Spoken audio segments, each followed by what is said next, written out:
Welcome to Celebrating Women of Substance. My name is Cheryl Rankin. I just want to thank you for joining us today. And just to remind you that this channel is here chatting to women that have amazing stories to tell of their experiences and how they overcame that in order for them to become who they are today. So today we're chatting to Rheta Molapisane, and she tells us of her struggle through dealing with an autistic child. So my journey with this hurdle started in 2015 or slightly earlier, but we only got like an official diagnosis in 2015. And being a first-time mom, it was very devastating for me because nothing in the books that I had read about motherhood or, what to do to prepare yourself for baby milestones worked. Everything I read about just didn't work. Everything that I had been taught about how to raise children didn't work. And I was frustrated. I was angry.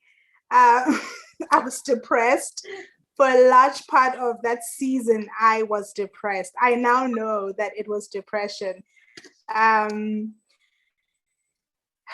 But I think getting out of that rut or that dark hole started with, taking the initiative as a mother to find out what was really wrong with my child and trusting my intuition that there was definitely something not right. Because most doctors were telling me, give it a few more years, maybe it's just hyperactivity, he'll grow out of it. He's a busy guy. But, I just knew that something wasn't quite right, So I went on and got an official diagnosis and allowed myself to go through the grieving process of acknowledging that my child is not whom I expected he would be, and his future would look very different from what we had envisioned. Right. And allowing myself to go through that whole process of grief, pretty much like when you've lost a loved one, right? And coming to a place of acceptance that this is my situation. How do I deal with it? How do we function as a family? And how do we help our son? Right. So it started there. And I think the inspiration for starting this whole Reach Autism group thing started with my own personal need, having lived in a very small town in Randfontein, west of Joburg, with pretty much nothing around me but farms and, dusty roads. I needed support. Yeah. And every day I discovered that when I started a Facebook page about encouraging women in difficult situations, that gave me hope to wake up every day. It was funny because when I felt most depressed, I would get onto my Facebook page and write something to encourage someone on a difficult road. And I felt so much better, know? So I started that whole writing process on Facebook. And eventually, when I moved to Pretoria, I realized that there were a few other mothers here in Pretoria. It's on the spectrum. And I used to meet some of them at Steve Biko Hospital, where I used to go to take my child for his consultations. And I decided that I was going to start a WhatsApp group.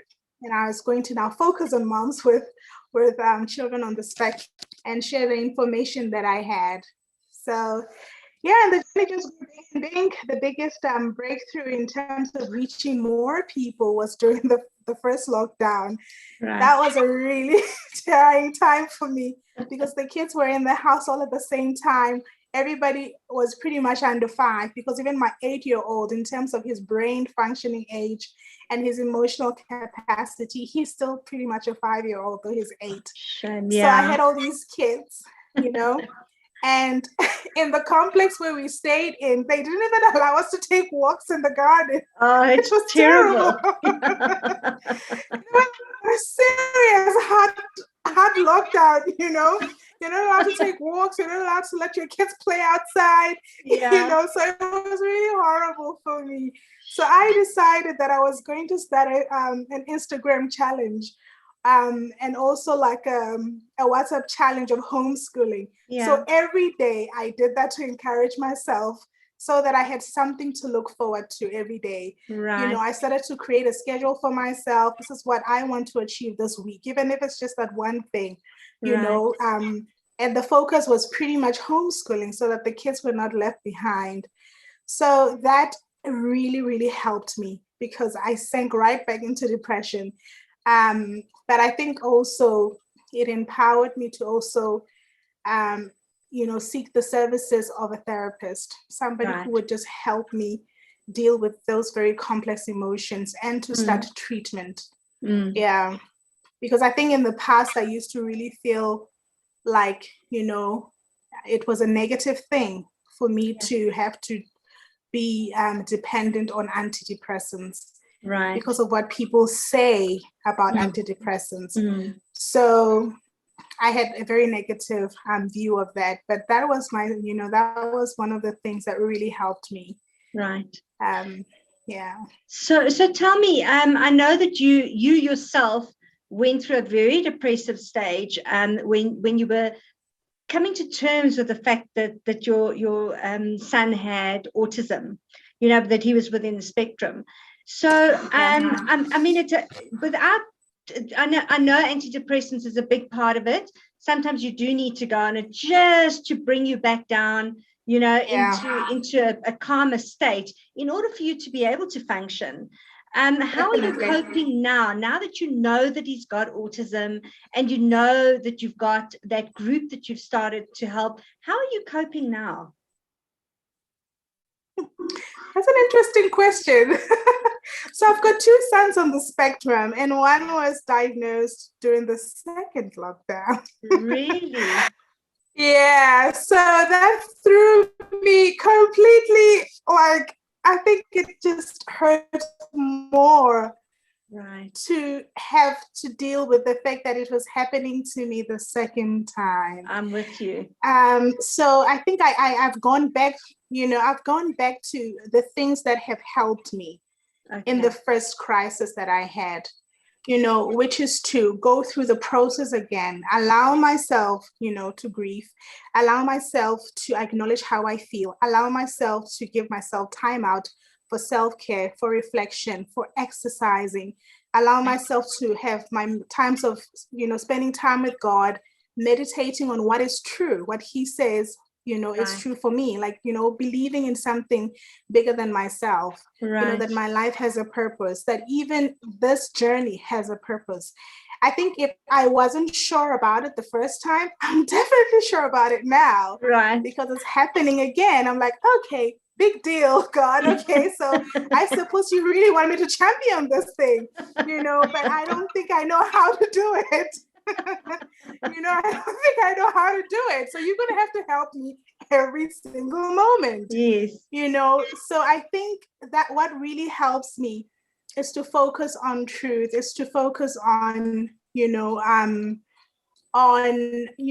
my spirituality and my spiritual journey with God, and what he says about me and my destiny and my children's lives, you know, because I think if, apart from, you know, I was speaking to my therapist just yesterday, and she was amazed at the progress I have been able to make up until now in comparison to all her patients. She said to me, you have got to tell me what it is different about you, because you have been able to do so much more than the people I have seen over a long period of time. And I had to say to her, I would like to take credit, you know, for the process of healing in my life, but only God can do that for me. You know, I prayed a lot about the process. You know, I prayed a lot about the journey. I prayed a lot about even trusting God to be off antidepressants. And I can safely say that I have not been using them consistently. I only use them on the weekends when I have very little help. And that's like one pill for the whole weekend. So only God can do that for you, you know. So that's me just being honest about my story. I don't have any credit that I can give to myself, you know. I think for me it's an amazing story. The fact that that you are no longer on your antidepressants, because, it's very difficult to have two children that are very needy. Now a child that is not in the spectrum is needy on its own, but it's exasperated now having two of them, and with being in the spectrum. So it is a very difficult thing as a mom to deal with, because you want the best for your children, and it's not easy to deal with that. But the Bible also says is that God will only give you as much as you can handle, and there's only very special moms that have got that opportunity to look after those children. Not every mom has got that opportunity, and not every mom is strong enough to handle it. So for me, it's an accolade to you and who you are, that God felt that you could deal with having two children within the spectrum. So, he wouldn't have given you that task if he didn't feel you can handle it. I depend on him so much. Even to breathe, like, I need to breathe in this moment. He's screaming downstairs. So it's a very difficult thing, and I think it's an amazing achievement that you can still laugh through all of it, and the fact that through all of that you actually put yourself out there to be an encouragement to other women dealing with a similar situation. So tell us about this group that you've started, and about the fact that you're now going and you're doing some public speaking on the subject. So give us a little bit of information on that. Okay, so I registered a nonprofit company last year around October, so that I could be able to channel resources and funding through the agency, whether it's me doing the work or me getting sponsors, so that I could reach more women. Right. So one of the things that we really focus on is to offer free workshops, group workshops for moms.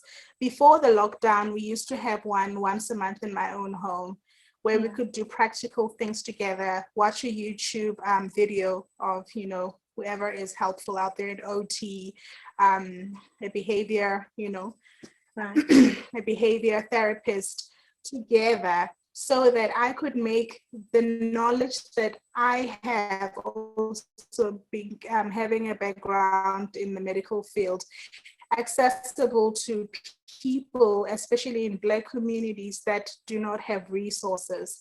So the treatment of autism is very, very expensive in general. But I think access is, so that's what my organization aims to do and is doing. But we're also offering training to ECD centers around the city, so that teachers also know how to deal with autism. Right. And parents also are taught what to look for and how to help their own children. Right. Because another problem is shortage of schools in South Africa. Yeah. We have a very big problem with special needs schools and autism specific schools.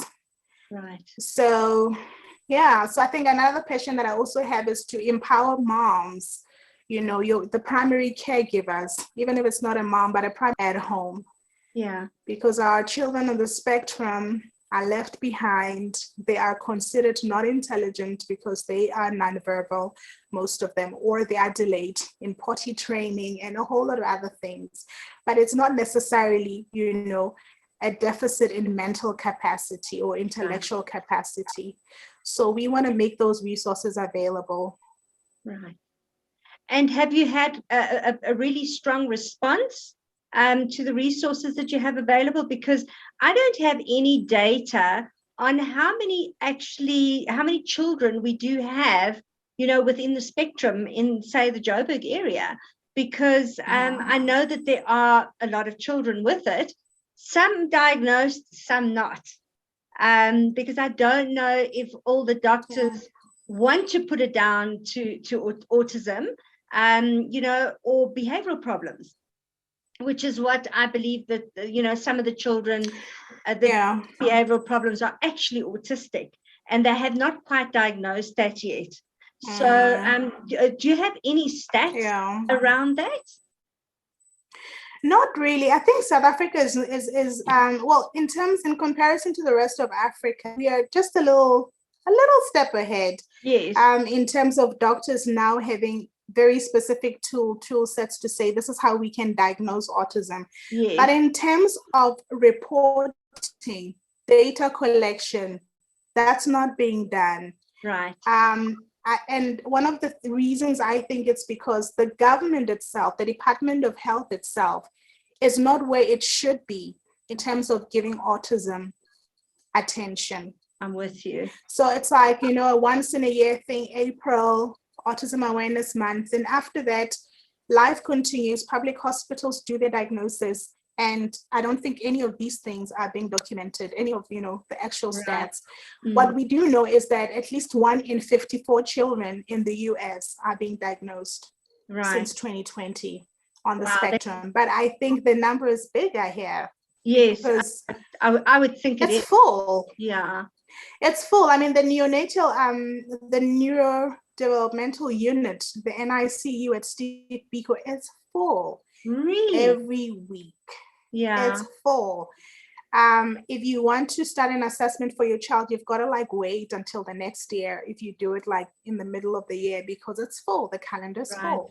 I'm with you. So, the cases are real, and more people are being aware now in South Africa that, the schools, I think, are doing a great job, because they will tell parents, I think you need to take your child for an assessment.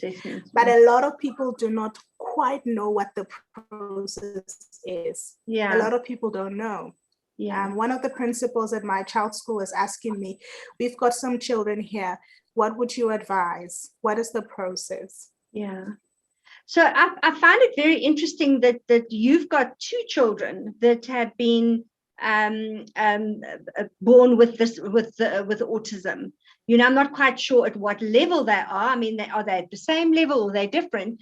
But it's very seldom that you have 2 children in the same family with autism. And the reason why I say seldom is that I do have a friend that has also got 2 children in the spectrum, but you don't often hear it at all. So, I'm quite surprised, because I thought it sounds like a very unique thing to be able to do that. So do you think it's genetic? The fact that both children are born with autism? So what research is, definitely. It's an important question to ask. I think more and more research that's been done around autism right now is showing that there is a genetic predisposition in families. Right.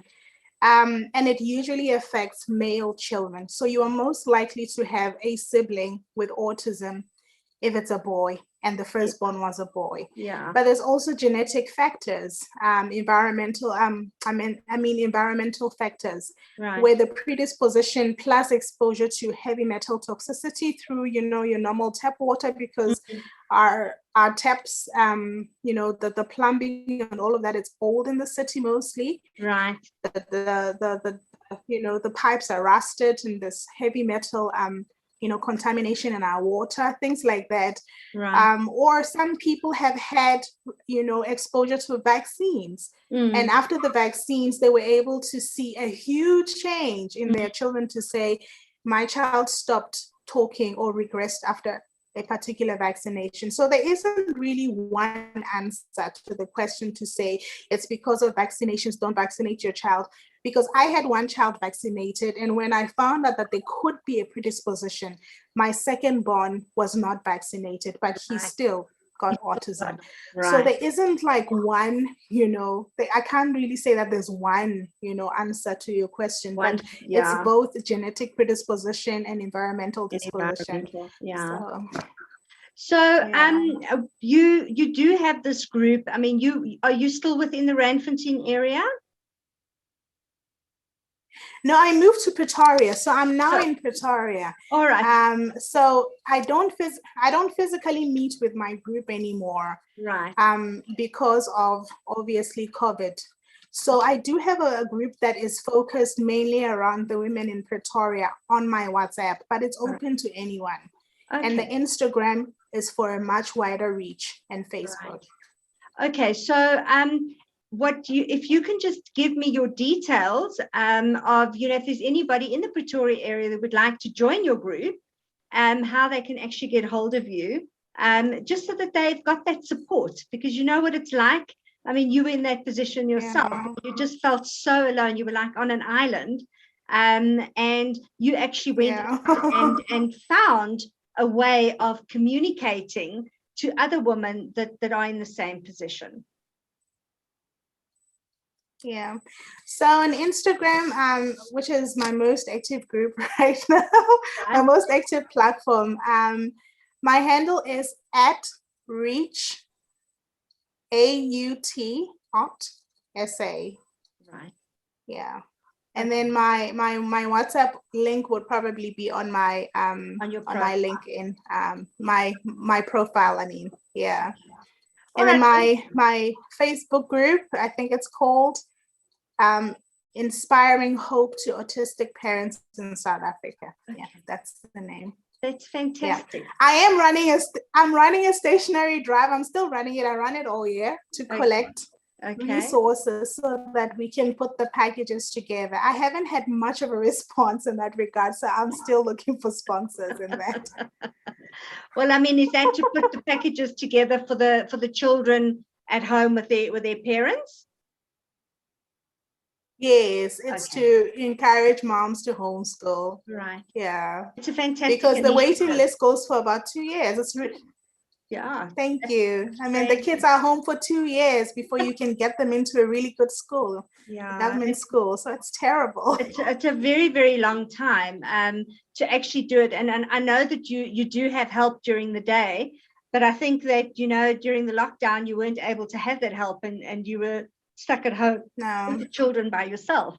And that's tough. It's really, really tough. So it's really, really tough. I mean, it's messy. Yes, 100%. Very messy.